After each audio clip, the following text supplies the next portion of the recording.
hundreds of wooden fence rails. Nobody in the county could split rails like Abe. He knew just how high to swing the axe, and just the right moment to shift his weight for the final blow.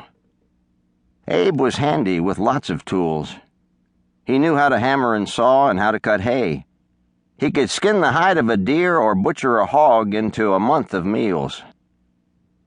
But none of that was on his mind as he started out for town. He had a speech to think about.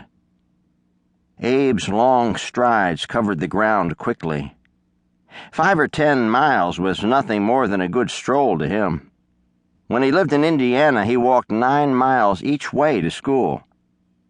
One day he walked 34 miles just to hear a lawyer give a speech he was curious about. Abe hoped his audience today would be curious about his words, too. As Abe came over a hill, he saw a pig rolling in the mud. The pig was grunting and snorting up a storm. At first, Abe thought the pig was playing. "You're having a fine time for yourself," he said. But then he watched more closely.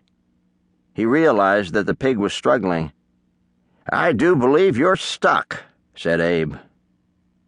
The pig only snorted and wriggled some more. Now, Abe didn't like to see any animal suffer.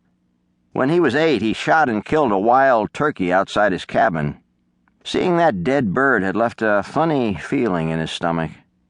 After that, he gave up hunting. And he always spoke right up if anyone was cruel to an animal, even just stepping on an ant. Of course, nobody was planning to step on the pig. And its life wasn't in danger either. It just looked scared and alone. "I am sorry, young pig," said Abe, "but I cannot come to your rescue. I am wearing my new suit and I have to give a speech in less than an hour." Abe stepped around the mudhole and moved on.